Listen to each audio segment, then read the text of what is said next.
don't think any of the characters are based on people that we know. We kind of thought of certain characters, thought of maybe people that we've seen in films, and had like mood boards for each character. Like visually, because what was really important for us, obviously there's 2 writers on this book and 2 main characters, and so there's obviously the challenge of consistency. But they all have to be seeing the same things, the same people, so you have to, so this was very visual in the sense that we had to have like pictures up and around the house, and so how we've kept that a secret I don't know, because literally I've been just mood boards everywhere.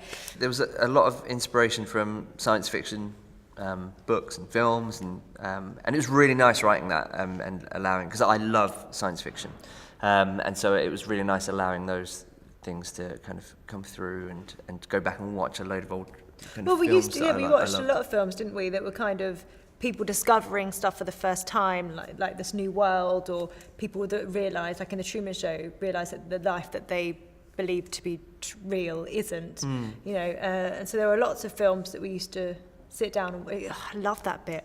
Oh, let's do a bit of research tonight. Should we go watch a film?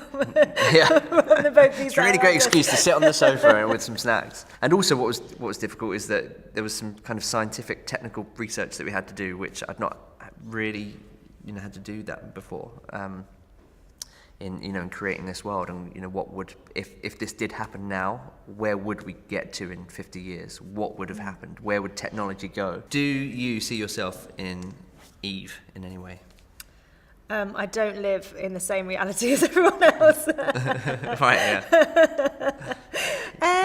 Actually, I think I'm probably more like Eve. I'm quite isolated, sheltered, rose-tinted glasses on, controlled. Yeah.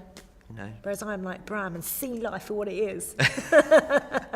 I think you naturally put something of yourself into every character. It's coming from you, so it has to be. Especially first person, I think. Yeah, it's really, I loved writing first person. It's the first book I've written in first person, so, which was really challenging at first. I was like, how do we do this?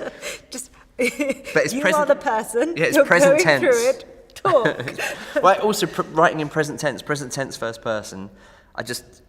It's really, really fun to write, but it was definitely a challenge to switch from writing in third person, past tense. What was it like writing Eve? I felt like a sense of responsibility, to be honest, just because I didn't want her to be like a damsel in distress. And I think that's something we sort of worked on throughout the whole book, because we didn't want her to be like the young little weak one sitting up a tower. And, Well, that's what I think it is.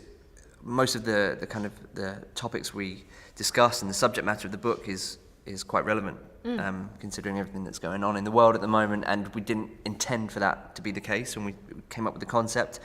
It's just by pure coincidence, but then we suddenly felt like actually there's a responsibility to really be aware of the type of character and personality that it's a tough one, because she's got to be questioning and strong, but at the same time she doesn't know anything. She doesn't know anything outside of what she's being told. So she can only, to a certain extent, question. You know what I mean? And then, so it has to be mirrored then with a turn of events that make that world that she lives in shatter. She can have moments of vulnerability, but ultimately, she's extremely strong and determined and intelligent, and she's the only girl of her generation living in a completely in a world that is completely dominated by men, and she's not aware of all of the facts, and it's about her discovery and her wanting to know the truth. Well, and that's the interesting thing about Eve, for me, I think, is that in a sense she is the most powerful person on the planet, but the EPO, who are this company who have been set up to prevent extinction, they have almost stripped that power from her, really. She should be the most powerful, but they have taken control. So for us, it's Eve discovering that, really, and actually realising, well, hold on, I'm not really that small cog. I am the whole cog and the only cog. Take the power back, Eve. Yeah, but I think that's what makes it really exciting. Yeah, and Bram, I think Bram is one of the few people who's inside the kind of the inner workings of that company that control her, and one of the few people who is really on Eve's side. So what was it like writing Bram? Writing Bram was really, really good fun, really interesting. Really interesting having your character be the one who reveals the kind of the way the world works, and the setup of this new world that we're creating. I really enjoyed that because he's the character who has the most kind of knowledge on the state that the world's in and the truth about Eve, and so that was a really fun part to write. And I think what was fun about the two of them is they're constantly pushing boundaries. And, yeah, the two of them push each other forwards to, essentially Eve of Man is a love story. Yeah. But it's, it's not a conventional love story. Two people who never really meet, falling in love with each other. And not only that, one of them is the most important person on the planet, and they're not meant to be together.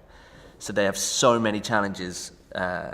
There's so much against them falling in love, and so it was really fun writing that kind of love story.